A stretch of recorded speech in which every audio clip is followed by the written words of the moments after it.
the Epilepsy Foundation Alabama podcast. My name is Sarah Franklin, and here with me today is Amy Padgett. She's a member of our advisory board. And as we get started, I just want to thank Greenwich Biosciences for sponsoring this episode of the podcast. Thank you, Amy, for joining today. Yeah, thanks for having me. I know you've been on the board for a number of years, but just as we kind of kick off today's episode, tell us, who is Amy Padgett? So I am a mother of two. My husband and I have been married for 19 years. We born and raised in Birmingham. I have lived here most of my life. I went to all different schools. My dad was a doctor, so he went through his residency program in Nashville. So I did a little stint in Nashville, and then we moved back. So I lived in Homewood and then Mountain Brook. Ended up graduating from Briarwood, and then went to school at Auburn University for a little while, and then decided I better hightail it back to the best medical community I know in Birmingham. So I went to UAB for my nursing school career. Great. Yep. And did you get undergraduate nursing at UAB and then for my master's, so my master's, I met Chris and we moved to Atlanta. And so when I was over there in Atlanta, I was trying to figure out like which master's program I was going to do. And, I have, my dad's backing and whatever. And I was like, I think I don't want to do CRNA. I really think I want to be a nurse practitioner. So they had lots of good nurse practitioners in private practice. And I was like, okay, well, that's what I want to be when I grow up. So these pediatric nurse practitioners. So I went and enrolled in Georgia State and finished my nurse practitioner there. And then when Josh was born, I couldn't figure it all out. So we moved back to Birmingham while I was finishing my last year of clinicals, going back and forth to Georgia. So hindsight, you're always like, how in the world did I do all that? But sure, I'm glad that I got it done, because when I came back to Birmingham, it was 2003, and my son was, little baby, and my mom could help me with the daycare while I was finishing my clinicals. And then I started working at Children's Hospital while I was finishing up my master's degree. Having the parent help sometimes with the littles is huge. And it was actually my husband's idea, so that made it even better. So I didn't look like the bad woman running home to her parents. He was like, I think we need free childcare, and grandma's waiting. Yes, and they say it takes a village, and I can testify to that. Yes. It takes all kinds of people to help. Use your resources when you can. So yeah. And before we get into more of kind of the nursing background that you have, what just are some of your favorite hobbies that you enjoy? So having my two, so Lily is 13 and Josh is 16. So I have one of each. They've kept me busy. I decided early on that to keep up with that stamina, I better start getting into exercise. So about 10 years ago, my girlfriend roped me into starting to teach group fitness classes. And I didn't think I would like it. I didn't know anything about it, but it offered me a free gym class, so that I could go and get paid to work out. So that's held me really strong. I love group fitness, and I was able to, get stronger and pick those babies up, and it just gave me a lot of I think a lot of opportunities, and not afraid to public speak and things like that. So that was my exercise career. And then also now I think I really enjoy just whenever we get outside, I love the ocean. I love the beach. Paddle boarding is really cool. I just don't like to get in the actual water. I don't like the ocean itself, so I'm pretty scared of the big waves and salty water. So that's kind of an interesting fact. I love to look at it, don't really want to get in it. Yes, the beach, there's nothing like it as far as just laying on the beach. Yeah, I like to look at it. Yeah, I like to lay there and have the waiter bring food by. Oh, it's great. That's another thing I've learned about you. We're both kind of some sushi fans. Foodies, yes. That's been a really big thing in the last, probably 8-10 years, is just, getting out and living in Birmingham. I mean, there's so many good restaurants. And so I'm like, ooh, I love to eat out. And so you got to exercise. If you're going to eat a lot, you have to be able to do both things. Yeah. And tell me a little bit about how you got involved with the Epilepsy Foundation board. Yeah. So I had started working up at Children's and working in neurology as a nurse practitioner, and, had some involvement with the board, very limited though. So it wasn't until about 2012 where I had met some support group members, and they had said that the board was the Epilepsy Foundation was looking for members. And I was like, well, I'd love to get involved in advocacy, and that would be a great way for me. So they got me in touch, and I don't know, kind of roped me in real quick. So I really didn't know what I was signing up for, other than like, sounds like something I'd like to do. Yeah. And just during that time, explain more for people listening, kind of what your nursing role was in neurology at Children's. Yeah. So we, so had started, actually, I was working in the ICU at the time to finish my master's. And then Angie Elia was one of the nurse practitioners that came up to the unit just as part of her rounds, and she offered to do clinical rotations, offered me to do some clinicals with her. And so she worked on the EMU. And she was so awesome, so smart. And she said, I job share with Sula Gillespie, who's also on the board now. And she said, if you want to come do some training, you can. So I got roped in, loved the job, loved the idea of working part-time as a young mom. I, had some freedom and flexibility there, and didn't have to work the call and the weekends and all the shifts that I'd been, used to working. And so she's ended up going to outpatient. So then I was working with Sula. And I'll tell you a little bit about the EMU back in the day, because it is so much bigger now. But we had a 4-bed unit. We were still in the middle of a med-surg regular unit.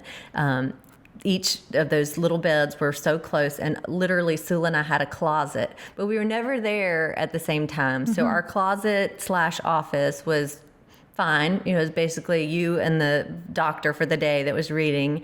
And then, I remember just being like a nervous wreck when I got my first day off of orientation, and I had my beeper, and and it was like, Amy's in charge. And I was like, oh my Lord, if this beeper goes off, I'm going to die. Like, I don't know. I felt so, scared. And, and it was just awesome. I mean, the EEG techs were amazing. Pam and Raven and all these girls that I started becoming friends with, and the nurses on the unit were, very supportive, and they just gave me such confidence over time. And I think I developed so much of a love. And the first epilepsy surgery conference I went to was so mind-blowing, because I remember thinking, I didn't know much about seizures. I didn't know much about epilepsy, other than they were in the ICU and they're really sick, and we gave them a lot of Ativan.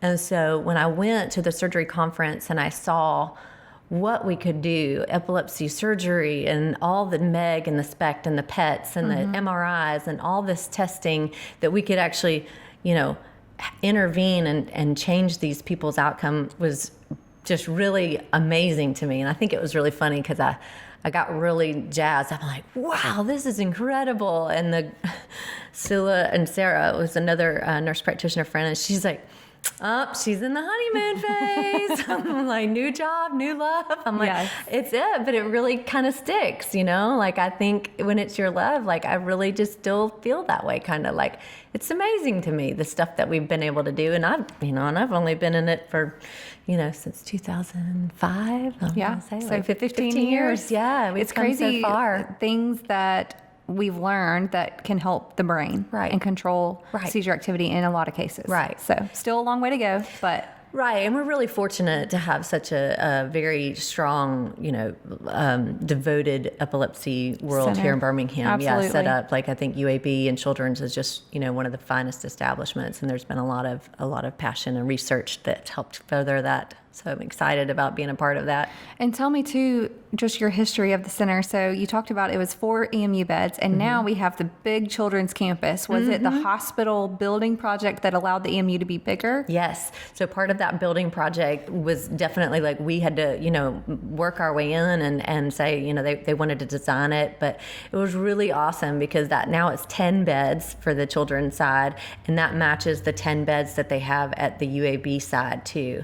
Yeah. So they're separate centers working, but they're both very big and able to get a lot of patients in, and to be able to evaluate them and see what treatment options they have. Yeah. So, and especially with the new nice children's building, it's all pretty, and it's beautiful. The windows and everything. I know that UAB's been looking at trying to build out, and I think it still kind of just goes back into circles. It hasn't been ever fortified yet, but I know in talking with them, they're like, we we think we're going to move, and we're maybe not. They think we're going to move, but, they get the job done. They get the job done.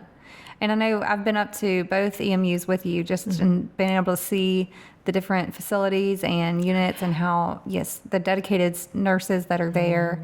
And tell me just about some of your favorite memories as a nurse over the years. Yeah, there were, I think when I was nurse, before I was a nurse practitioner, I really, really thought it was cool to be like in the ICU world, and that was kind of pre-children myself. So I like ran to codes and did CPR, and like I felt like I was in the ER movies and stuff, and that was really exciting, and I felt like I made a really big impact. I mean, there were some super sad things working in the pediatric world that were heartbreaking and I had to go through, but overall it taught me like how to when you were like the charge nurse for the night and things like that. And then when I got into the nurse practitioner world, I mean, I spoke to earlier about just the wow factor and stuff, but just a great working with the epileptologist and just seeing how smart they are and the way that they look at the patients, and they can, take all of this information. And I don't know, there were just some crazy moments where things were kind of life and death situations. And I just was like, running in there and just being able to like get in there and try to stop the seizure from happening or start the IV that needed to be started. And so you kind of had that a little bit of thrill-seeking part of it that made the memories. And then at the end, when you save them and they come back and see you and they are seizure-free, and you're just like, that's been a really big reward for me in this career. And lots of good stories, but I don't want to get into like scary stuff. Yeah, no. There's some terrifying things that you saw and you're like, rush. And you're like, okay, save the day. But it really makes for a good balance. I was ready to kind of diversify after a few years of that. Yeah. And who have you met in the state with epilepsy that has inspired you? Well, so gosh, I mean, there's so many, and I was thinking about that earlier, like, being a part of somebody like Brian Wiedmeyer's journey and, some of the support group members and their stories, like Caroline Rowe, like just being a part of those patients' lives and just seeing the difference that we make has been really special. I do have a really good friend named Alicia, and I met probably, I was trying to think of like what year it was, probably like 2015, maybe. It's about 5 years ago. And she was at an outside private practice, and we were able to meet through her doctor, and he was like, Amy, what do you think about like what we can do for her? And I was able to help him like get her with her next line of treatment. She went and got the vagal nerve stimulator, and now she's on cannabidiol, and like just seeing her go from someone that couldn't work, that couldn't drive, that was a stay-at-home mom, to now she's like finished her degree. She's working as a behavioral analyst, and she's like running marathons and stuff. So she's really put up an amazing fight, and just said, you know what, epilepsy is not going to define me, and I'm just going to keep going. And I may not be seizure free, but I'm seizure better. And I'm going to keep working for quality of life. So she's been an amazing inspiration to me. I think we put her on our roster of volunteers. Yeah, I'm pretty sure. She actually, I think, just recently signed up to be an Epilepsy Foundation National Ambassador. Yes. So I'm really proud of her for doing that and just getting to know her. And I think, when you said that too, I feel like on our support group meeting last month, when we heard from Dr. Ochoa, he put kind of epilepsy and seizure freedom in a perspective that I hadn't heard of before. And you might be able to help me kind of explain what he was saying. But he was saying, we always talk about finding seizure freedom, but right now, 1 out of 3 people don't have seizure control completely. And so as we look to fund research for other treatments, he was saying, don't think that you have to be seizure free to have a fulfilling life. And so, let's lower the number of seizures as we can, but don't think that you are defeated or not worthy or not worth it just because you still have seizures. I think it's really hard. So there's a lot of comorbidities that come in with an epilepsy diagnosis, and a lot of times depression and anxiety and some of these other comorbidities that come in. And it's real easy. I think as an adult in particularly, because you are normal functioning, you think, life is going to go one way, and then all of a sudden everything's kind of pulled out the rug under your feet. And then Absolutely. you're freaking out and you're like, how am I going to provide for my family? I'm afraid if I go to Walmart, I might fall out in the middle of Walmart and have a big scene, or, so having that anxiety about never knowing when the next seizure might be.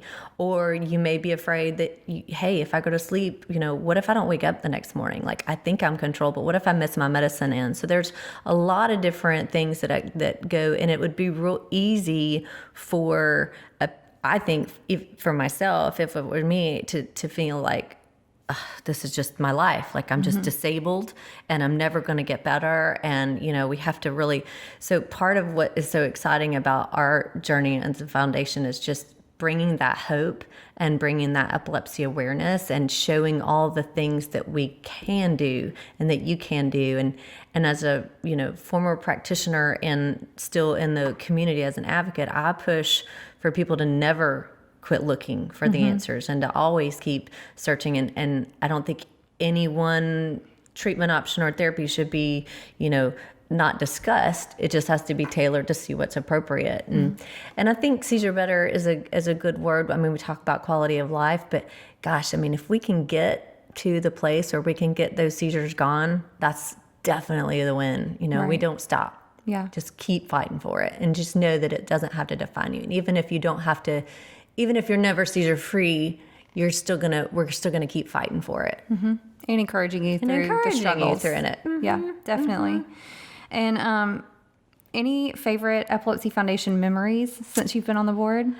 Yeah, well, you have had a gaining momentum. I would even just say, in the last couple of years, it's been a lot of transition and stuff. So one of the favorite walks, I mean, I think all of our walks, but even just this past one in November was just overwhelming, just the response and seeing how many people that we could rally in such a short amount of time and to make such a big impact. I think it was exponentially so much more impactful and to help us getting awareness out to the rest of the state. And I think that's going to continue to go forward. So that was a pretty good one. We also had a really fun night at our, when we sponsored the craft night. That was so fun. Yeah. Yes. Being able to get in our painting and our creative juices flowing. Yeah, I know, that was right before the pandemic hit. We went to a local craft store and made pottery as part of our support group night just to get to know people better. And instead of just maybe meeting at, sometimes we'll meet at the local library, but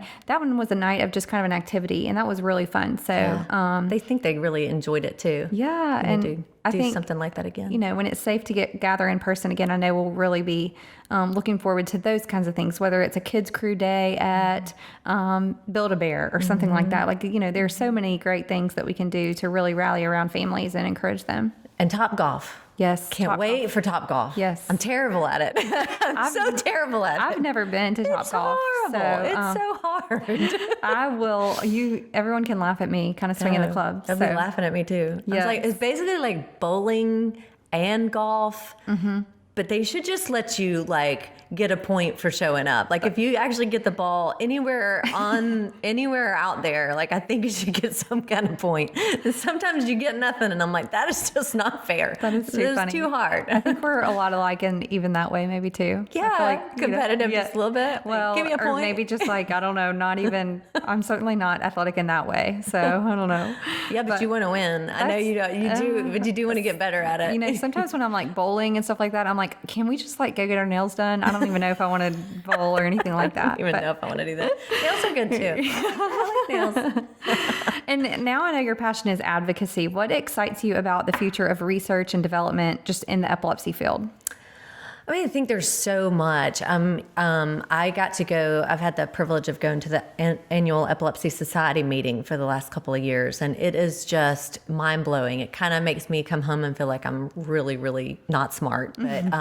But just seeing the pioneers that are out there, these are epileptologists here in Birmingham, all over the United States and the world, trying to get into more of like what we call epileptogenesis and like understanding on the molecular level and getting deeper into, instead of trying to take a medicine to abort the seizure, like what can we do to help stop the seizures from coming in the first place, and why, and all the different, mechanisms. And I think, obviously there's so much going on in the brain that we still don't know about. But I think, taking things down even on a genetic level, I'm excited about a lot of the genetic testing that we've been able to discover, and really excited about genetic companies and insurance companies being able to say that, hey, this can make a definitive difference if we go ahead and define this earlier. It used to be kind of intangible, like, with the syndromes and stuff, it was like, oh, I don't want to send out that very expensive microarray panel. But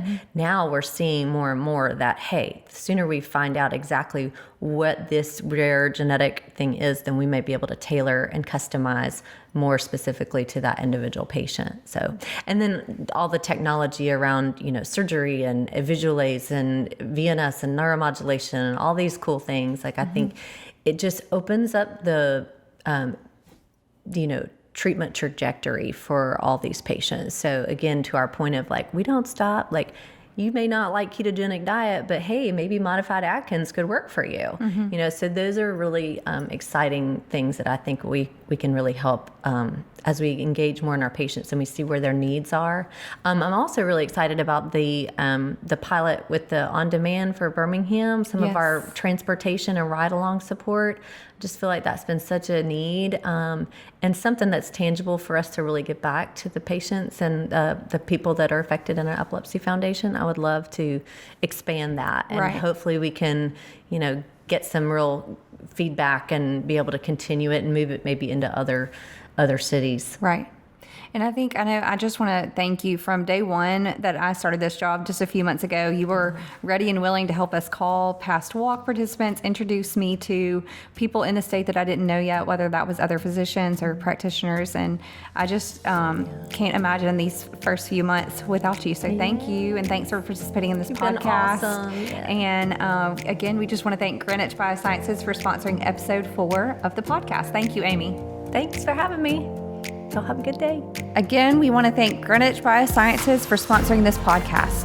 If you're interested in also supporting the Epilepsy Foundation, visit www.give26.com and consider giving $26 for the 1 in 26 people that will develop epilepsy in their lives. Everyone, my name is Amy Padgett, and I'm honored to be speaking to you virtually today on behalf of Greenwich Biosciences and our entire team.